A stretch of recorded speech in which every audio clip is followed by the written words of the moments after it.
여러분들 동네에도 요즘 날씨 춥다 보니까 뭐 풀빵 장수라든지 붕어빵 장수 분들 많이 보이실 겁니다.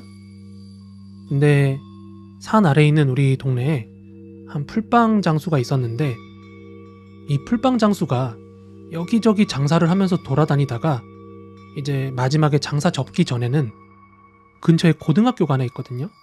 근데 이제 고3 학생들 늦게까지 야간 자율학습하고 하니까 그 앞에 와가지고 풀빵을 열심히 팔았어요. 그렇게 풀빵을 팔아가지고 번 돈으로는 아저씨가 아직 젖먹이 아이가 있었어요. 그래서 아이를 위해서 분유값도 내고 기저귀도 사고 가스비 내고 재료값 내고 이런 식으로 생활을 하고 계셨어요. 그러던 어느 날이었습니다. 늦게까지 하교하는 학생들한테 풀빵을 재미나게 팔고 이제 학생들도 다 가고 학교 창문에 불도 하나 둘씩 꺼지고 학교 수위 아저씨가 한 바퀴 쫙 이제 순찰을 돌 때쯤이 됐는데, 아저씨도 장사를 접으려고 하던 참이었어요.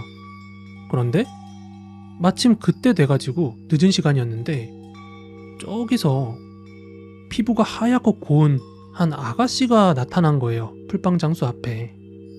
근데 그 밤 늦은 시간에, 그것도 인적이 드문 여기까지 여자가 홀몸으로 풀빵을 사러 왔으니까, 야, 저 여자 저거 풀빵 많이 먹고 싶었나 보다 생각을 하고, 원래 1,000원에 4개 팔던 것을 1,000원에 5개로 쳐서 2,000원어치를 팔았대요. 풀빵 2개를 덤으로 준 거죠. 어차피 남아있는 풀빵들은 장사 접으면 뭐 집에 가서 개나 주거나 아니면 버리거나 그랬겠죠. 아무튼 그렇게 장사를 마치고 나서 집으로 돌아와서 하루 매출을 점검하고 있었는데, 그때 풀빵 장수는 뭔가 의아함이 생긴 거예요. 왜냐하면 이 돈통 안에 있던 1,000원짜리 칸 안에 어라? 나뭇잎이 2장 있었던 거예요. 이게 어떻게 된 거지? 왜냐면 그때가 낙엽이 지는 철도 아니었고 항상 돈통은 잘 닫아놨기 때문에 이게 나뭇잎이 들어갈 리가 없는데 하고 곰곰이 생각을 하다 보니까 생각이 이렇게 흐른 거예요. 일단 그 나뭇잎이 돈통 안에 가장 위에 올려있던 점, 그러니까 가장 나중에 받은 돈이라는 거겠죠. 또 마지막에 왔던 그 여자 손님이 조금 느낌이 이상했었기 때문에 이 여자가 지금 장난을 쳤구나 라고 생각을 확신을 한 거예요. 이 풀빵 장수는 혹시라도 다음번에 그 여자 또 풀빵 먹겠다고 오면은 내가 따져야겠다 이렇게 생각하고 잠자리에 들었습니다. 그리고 그 다음날도 어김없이 풀빵을 팔러 나갔어요. 근데 고3 학생들 상대로 풀빵을 팔고 이제 늦은 밤에 장사를 접으려고 하던 참이었는데, 자정 가까운 아주 늦은 시간에 여자가 또 나타난 거예요. 근데 어제 마음먹었던 대로 그 여자한테 뭐 따지거나 물어보거나 뭐 그럴 수가 없었어요. 왜냐면 이미 하루가 지난 일이고, 그렇다고 뭐 CCTV나 뭐 그런 것처럼 증거가 있는 게 아니잖아요, 그 당시에는. 그래가지고 그 풀빵을 달라는 여자의 요청에 또 풀빵을 2개를 덤으로 주고 2,000원어치를 팔았습니다.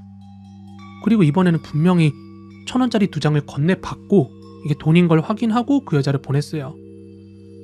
그리고 여자가 좀 멀어지기 시작했을 때 이제 들어가자 하고 받았던 돈을 돈통에 넣기 위해서 다시 한번 돈을 들고 있는 손으로 눈이 갔는데, 이게 1,000원짜리가 아니라 또 나뭇잎 2장인 거예요.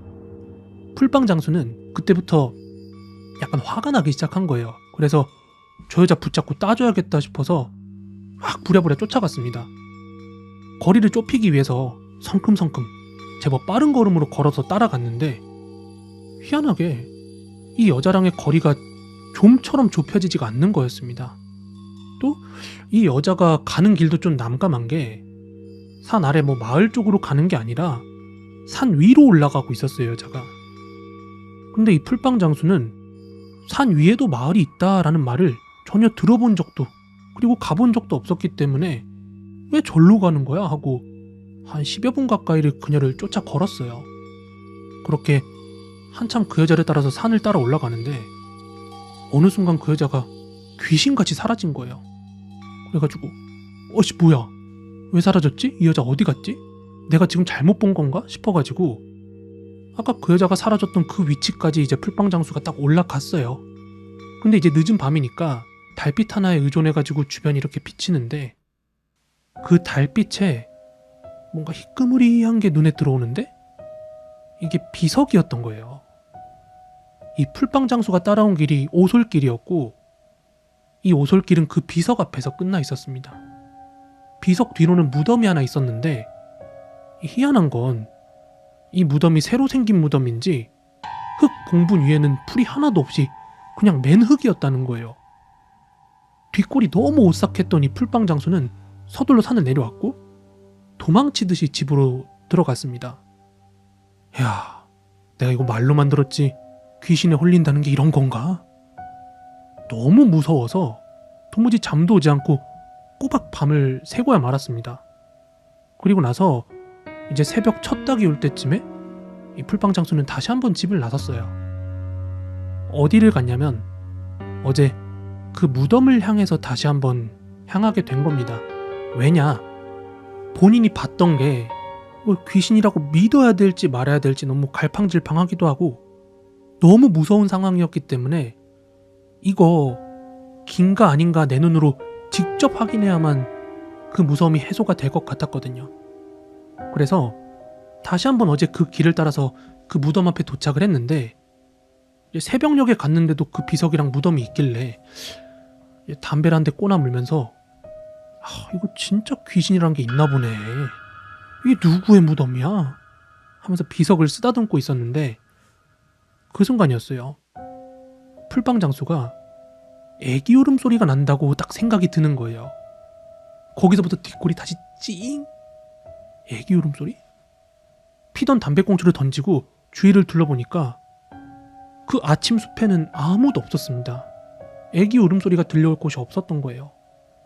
그래서 이렇게 다시 고개를 돌려가지고 무덤 쪽을 두리번 거리는데 이 무덤 안에서 애기 소리가 나는 것 같았습니다. 뭐야? 이런 봉분 무덤에 애기 울음소리가 날 리가 없잖아. 이거 내가 귀신에 홀려가지고 들리는 소린가? 막 도망치려고 하는 찰나에 그대로 발이 굳어버렸습니다. 이 발걸음이 떨어지지가 않는 거예요. 그래서 어차피 몸은 안 움직이고 최대한 정신을 바짝 차리고 주변 소리에 집중을 했습니다. 왜 그런 말 있잖아요. 귀신이 있는 곳에서는 풀벌레 소리나 주변 동물들 울음소리나 그런 게 하나도 안 들린다고. 딱 집중을 했는데 이 새소리하고 바람소리는 고스란히 들리고 있었어요, 귀에. 그런데 그 바람소리와 새소리 사이에 애기 울음소리가 같이 들리고 있었기 때문에 풀빵 장수는 직감을 했습니다. 나 이거 홀린 거 아니잖아. 설마 이 무덤 안에 살아있는 애기가 있나? 풀빵 장수는 미친 듯이 봉분을 파내려갔어요. 챙겨 갖고 간 게 아니기 때문에 맨손으로 파가지고 막 손톱도 깨지고 손이 너무 아픈 거예요. 그러다가 옆에 있는 이상한 넓적한 합판 같은 걸 발견하고 그것을 들어가지고 열심히 다시 땅을 팠는데 이윽고 관이 하나 나왔습니다. 그 흙 속에서 돌 같은 걸 하나 찾아가지고 관뚜껑에 박혀있는 못을 따고 그 뚜껑을 열었다고 해요. 그런데 그때까지 애기 울음소리는 점점 더 크게 들려올 뿐이었고요. 그 안에 있었던 건 다름 아니라 어젯밤에 풀빵을 사갔던 바로 그 여인이 있었습니다. 그리고 그 관의 바닥은 물로 흥건했고 여인의 배는 이렇게 살짝 불러있는 상태였는데 여인이 입고 있던 그 하얀색 옷이 아래쪽이 뭔가 이렇게 막 꿈틀꿈틀하는 게 느껴지더래요. 너무 깜짝 놀래가지고 시신에 입혀진 옷 아래쪽을 이렇게 들춰봤는데 거기에 아기가 있었던 겁니다. 그 아기와 여인은 탯줄로 연결되어 있었던 거예요. 어찌할 바를 몰랐던 이 풀빵 장수가 호주머니를 뒤지니까 열쇠가 있었던 거예요. 집 열쇠가. 그래서 그 열쇠로 톱질하듯이 탯줄을 잘라서 아기를 얼른 품에 이렇게 넣어가지고 동네로 내려온 겁니다. 그리고 아직 열지도 않은 동네 병원 문을 막 두드리면서 아기를 데려갔더니 그 병원 응급실에서 아기 탯줄도 자르고 소독도 하고 씻기더래요, 애를. 그러면서 의사가 하는 말이 이 아기가 지금 굉장히 작고 쇠약한 상태인데 빨리 데리고 와가지고 이거 인큐베이터에 잠깐 있으면 그래도 목숨은 살릴 수 있을 것 같다라고 했대요. 자기 애도 아닌데 막 눈물이 나더랍니다. 이 엄마가 애기 살리겠다고 귀신 돼서 풀빵 사러 왔구나. 아무튼 그 일이 있고 나서 곧바로 병원 나와서 동네에 수소문을 해서 결국 그 아빠를 찾았어요. 아기 아빠가 누군지 찾았는데 이 아기의 부모가 양가 부모의 반대로 인해서 둘 다 집을 나가서 결혼을 한 상태였고 아기 아빠는 타국에 돈 벌러 갔다가 아내 사망 소식을 듣고 급하게 귀국 중이라고 했답니다.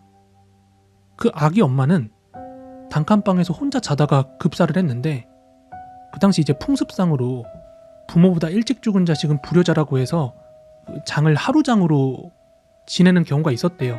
그래서 사망하고 하루 만에 그 선산에 갖다 묻혔다고 하더라고요. 임신한 상태에서. 아무튼 이제 풀빵 장수가 구한 아기는 나중에 아빠한테 인도됐고 아이 아빠는 이 풀빵 장수의 이야기를 듣고 아이고 내 와이프가 죽으면서도 그렇게 애를 챙겼구나 하는 마음에 아이를 잘 키우겠다 그렇게 다짐을 했다고 해요. 그리고 나중에 들려오는 말에 의하면 그 무덤에서 나온 아이는 아빠랑 오손도손 잘 살고 있다 하는 소식을 들었다고 합니다. 그리고 이 풀빵 장수도 가끔 한 번씩 그 무덤 자리에 가서